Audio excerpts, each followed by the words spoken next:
Germans ambushed hundreds and hundreds of American soldiers. They got them in a pass between two mountains, allowed them to get all the way in there, and then shut them off and slaughtered and butchered them with artillery and tank fire. We were there just a few days afterwards because primarily we were in the rear of the fighting troops maintaining their equipment. Then we went by convoy north and east through the mountains there, chasing Rommel, who was at the time in the Sahara Desert. And of course, he had a lot of Italian troops as well as German troops. And Italian troops began to lose faith in him, I guess, because they got to the place where they weren't as dependable as the Germans. Well, of course, Rommel and with his troops, which by this time were spread, when the Allies landed in Western Africa, of course, he was engaged primarily in the north and east.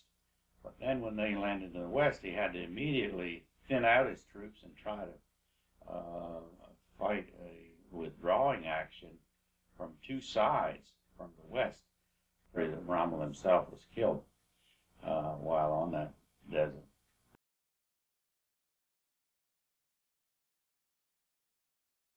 Fortunately, we were in there on day 3 because the first 2 days there was a terrible slaughter there.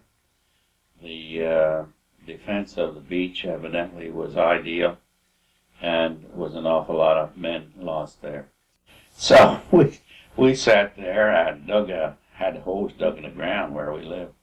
And I remember sticking my head out of that hole one night watching the show, and a piece of shrapnel hit me on the helmet, but didn't go through. You know, it's like ping. I said, well, Dilks, this is not the place to be, actually, you know. It's in the grandstand. That hole was big enough so you could put 6 ton-and-a-half trucks down in it, side by side, and if you got a little ways away, you'd never known they were there. That was some of the firepower that they had at their disposal. Where we went ashore in the western side of Italy was a place called Anzio, and it was a summer place, similar to what Ocean City would be here, except there weren't all the buildings and the town wasn't that big. But we were dropped off in LSTs and in landing craft, etc., and went ashore there, which was almost without incident, except that after we got ashore and the doughboys pushed inshore some 7 or 8 miles, and that's as far as they got. So we were on a narrow beachhead there, 8 to 10 miles wide in some places, and maybe 10 miles long.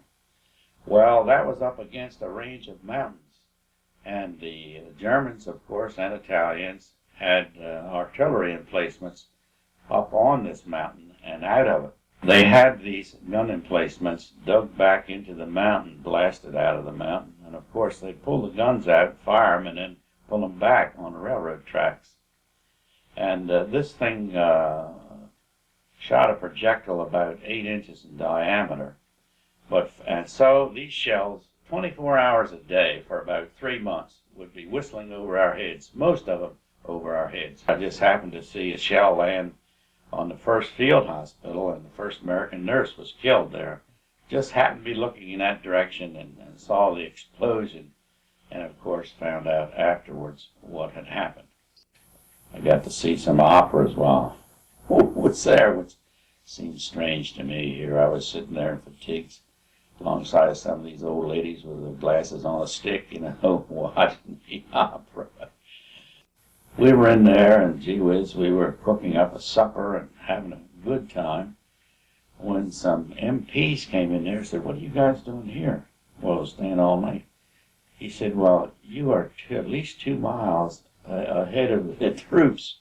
Actually, you're in no man's land." Supper was cut short, I'll tell you. We got back out of there.